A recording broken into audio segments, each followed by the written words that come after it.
Hello everyone.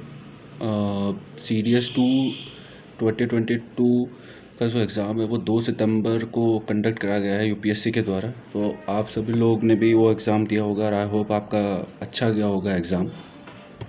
इस बार का जो एग्ज़ाम है वो इंग्लिश का पेपर था। इंग्लिश का पेपर थोड़ा ट्रिकी आ रखा था अब की बार और बच्चों को दिक्कत हुई होगी इस पेपर में। तो अभी सब लोगों को लग रहा होगा कि मेरिट कैसे जाएगी या मेरिट कितनी जाएगी, हमारा नंबर आएगा कि नहीं आएगा, हमें एसएसबी के लिए प्रिपेयर करना चाहिए या नहीं करना चाहिए। देखिए, अगर मैं अपनी बात बताऊं, I have qualified C D S 7 times. I am also a repeater. और जितना मुझे इस बार पेपर देख के लगा है तो मेरिट हल्का नीचे जाने के चांसेस है, नीचे जाएगा। बाकी तो यूपीएससी डिसाइड करेगा कि मेरिट क्या होगी, लेकिन अगर हम इसका थोड़ा एनालिसिस करें तो मेरिट नीचे जाने के चांसेस है।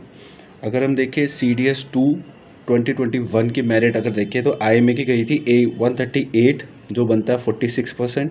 आई एन ए की गई थी 132, 44%।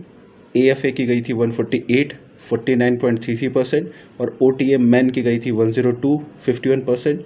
और ओ टी ए वुमन की भी 102, 51%। यानी 50% से 42 से लेकर के 50% के इर्द गिर्द ये मेरिट रहती है हमेशा से।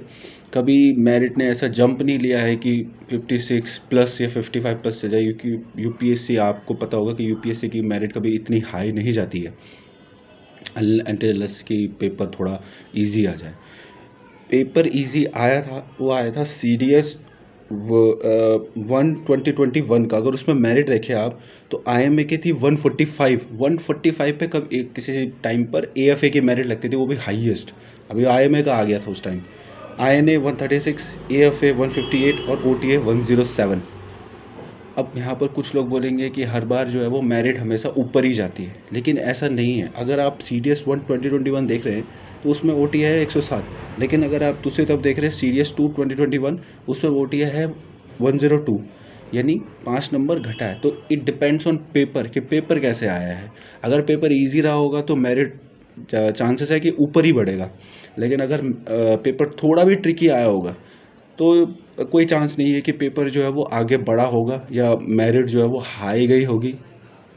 तो उस पर इतना डिपेंड मत रहिए और इतना मत सोचिए। मेरे हिसाब से अगर आप देखें तो मेरिट क्या रह सकता है, मेरे हिसाब से मेरिट जो है अब की बार घटने के चांसेस है। और जिन भी लोगों के ओ टी ए में 90 प्लस है वो लोग प्रिपेयर कर सकते हैं अपनी स्टार्ट एस एस बी की। देखिए, जो मेरिट है वो तो तय यूपीएससी करेगा, रिज़ल्ट भी आएगा, 1 महीने के अंदर रिज़ल्ट आ भी जाएगा। तो इसमें कोई वो नहीं है। लेकिन जो बच्चों को डाउट रहता है कि आएगा कि नहीं आएगा, 90 प्लस अगर आपके यहाँ है तो आप अपनी प्रिपरेशन स्टार्ट कर सकते हैं। क्यों? क्योंकि 90 प्लस पे अगर आपके प्रिपरेशन आप स्टार्ट कर देंगे तो वो आपको हेल्प करेगी आपके अगले सी डी एस के अटैम्प्ट के लिए भी, क्योंकि आपको करंट अफेयर तो पढ़ना ही है, आप न्यूज़पेपर पढ़ ही रहे होंगे। और ये चीज़ें आपके काम आएंगी लेक्चरेट में, आपके जीडी में, आपके पर्सनल इंटरव्यू में। जब आपसे जियोपॉलिटिकल क्वेश्चन या करंट अफेयर के क्वेश्चन पूछे जाएंगे तो वहाँ पर आपको हेल्प करेगा। और अगर आप नेक्स्ट अटैम्प्ट की तैयारी कर भी रहे हैं तो नेक्स्ट अटैम्प्ट आपका है 2023 में, फेब में या मार्च में, कैलेंडर में देखा नहीं है अभी, तो फेब या मार्च में होगा। यानी आपके पास 6-7 महीने हैं। तो 6-7 महीने में अगर आप 10 घंटे पढ़ाई डेली कर रहे हैं, 8 घंटे कर रहे हैं, उसमें सिर्फ 2 घंटे ही तो देने हैं। और 2 घंटे अगर आप दे दें तो नेक्स्ट अटैम्प्ट क्या पता क्लियर हो जाए, तो उसमें तो चांस आ ही जाएगा, तो वेस्ट नहीं जाएगा। स्टार्ट योर प्रिपरेशन, 2 घंटे देना डेली स्टार्ट कीजिए। कैमरे के सामने अपना रख करके अपना लेक्चरेट की प्रिपरेशन कीजिए। ग्रुप है तो ग्रुप बना के कीजिए। ओ आई आर की प्रैक्टिस करना स्टार्ट कर दीजिए। तो मेरा मानना यही है कि 90 प्लस वाले अपना प्रिपरेशन स्टार्ट कर दें। कोई बुराई नहीं है इसमें कि आएगा कि नहीं आएगा, 100 प्लस ही रहेगा, नहीं। मेरे हिसाब से 90 प्लस वाले तो कन्फर्म मान के चल सकते हैं आपकी 95 प्लस, क्योंकि मेरिट तो कहीं भी जा सकती है, 85 प्लस भी जा सकती है, 80 और 90 के बीच में भी रह सकती है, लेकिन 90 वाले तो कन्फर्म मान के चले कि हाँ आ जाएगा। इस बार थोड़ा ट्रिकी था पेपर। पिछली बार की मेरिट अगर इतनी अगल बगल रही है 100 के तो पीछे आ सकता है। ओके। बाकी आई एम ए 115, 120 ये मान के चलो, 115 120 की रेंज से बराबर में है या इससे ऊपर है तो start your preparation. I N A वही 110 115, 5 नंबर का फ़र्क रहता है। और ए एफ ए 130 प्लस। अगर इतने मार्क्स अगर आपके बन रहे हैं तो प्लीज़ प्रिपरेशन स्टार्ट कर दीजिए। और जिन बच्चों के मार्क्स भी थोड़े कम आ रहे हैं वो ये ना सोचे कि नहीं, अगर आपको भी करना है तो आप भी कर सकते हैं, इसमें कोई बुराई थोड़ी है। नेक्स्ट अटेम्प्ट में तो वैसे भी आपका आने ही वाला है, तो उस समय तो आप एग्ज़ाम दोगे ही, तो ये आपको बेनिफिट करेगा वो नेक्स्ट वाले अटेम्प्ट के लिए। आई होप आप सबका पेपर अच्छा गया हो।